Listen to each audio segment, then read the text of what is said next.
Hey, Joni, how's it going? Hi, Dan. If anybody's watching this, they definitely know who you are, but I can never have a chat with a legend and not do some stats. So, for those of you who don't know, Joni is a two-time Boston winner, a Chicago winner, an American record holder, the first ever women's Olympic marathon gold medalist. And if that wasn't enough for you, she has broken 3 hours, not an entire decade, not a few times, but in 5 decades. An incredible athlete, and I think the definition of New England's particular version of athletic excellence, which is just get it done. Let's hear it for Joan Benoit Samuelson, everybody. Thanks for sitting with us, Joni. Thank you, Dan. My pleasure. I don't sit very often and I don't sit very long or well. So good luck. We'll keep this fast in keeping with your MO. So our runners are running what we call the starting line run, powered by Nike Running, this Saturday, where we bus them out from mile 20, make a pit stop so they get the full school bus experience, sort of a lengthy road to the start. I do a little kickoff moment out there, and then they run from the start. You've run from the start many, many times. How many times have you actually run Boston? I don't really know. I would say close to a dozen. Yeah. I used to keep careful track of all my runs and all my races and mileage and everything. And then I became a mother, so that sort of went by the wayside. And I think I've told some of your runners before that I break my career down into two phases. BC and AD, before children and after diapers. And so after diapers, after they were born, that was sort of the end of keeping track of things I love in it. my life. And I had to keep track of their lives, especially through the teenage years, right? Absolutely, absolutely. I'm just managing a nearly 6-year-old myself, so I feel the challenge of keeping track of anything other than that. But in the start, when you ran your first Boston, did you visit the start before you ran it? No, and I almost didn't make it to the start on time. I was staying with friends in Newton and we were enjoying coffee. That's way back when the marathon started at high noon. Yeah. And we really had to scramble over hill and dale from a back road to get to the start. And I just remember tossing my sweats and going. Ignorance is bliss, I guess. Sometimes it is, right? What do you remember about the start on that day, other than maybe feeling late?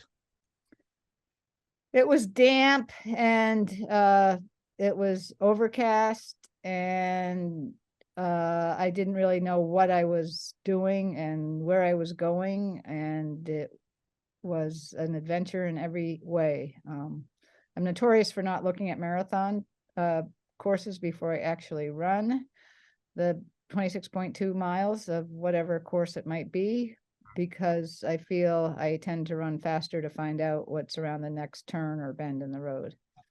And I've never looked at any marathon course before running the actual race. Now that I've run Boston so many times and New York and Chicago, I know those courses quite well. Of course. I always love talking with you because you have gems like that where, as you know how obsessive runners are about whether it's the technology, whether it's reading the topography, whether it's there are all the different elements you can get The obsessed downfall of every runner. and You and have to and go with it on the day, and just you can't do anything except run your own race, and you can't run your competitor's race, you can't run your friend's race, you just have to run your own race, and you don't know really what the weather's going to deliver or anything like that until the gun goes off or the horn or whatever it might be.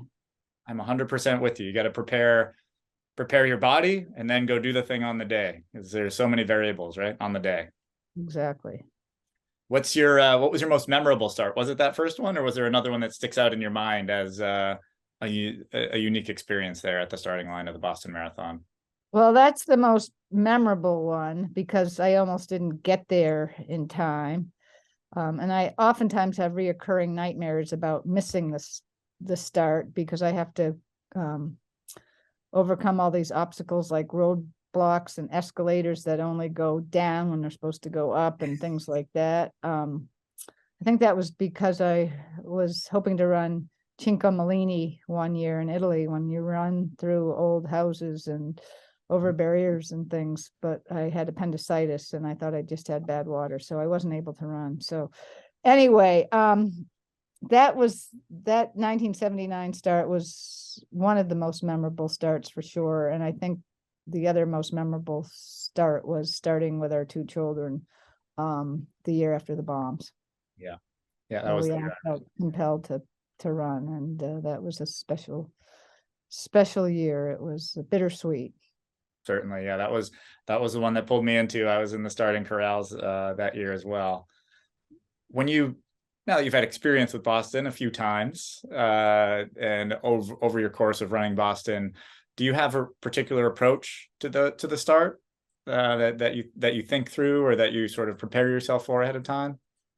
No, and once I didn't prepare myself properly because I wound up with two left shoes when I got to the start. And fortunately, back then, I forget what year that was, the car wasn't all that far away, and I went to retrieve the correct pair. But I had, and let this be a lesson to everyone, I had 3 or 4 different possibilities of shoes to wear, and somehow because your brain sort of goes to mush after you go to bed the night before the marathon, and I screwed up, and I I was able to right the wrong, but just in the nick of time.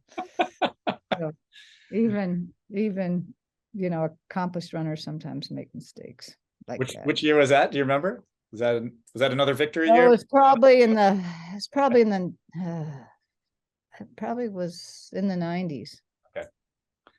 Must have been in the 90s because it was 83, and then I think it was probably could have been the late 80s. Yeah, it could have been the late 80s, early 90s. That's I awesome. can't remember if it was BC or AD.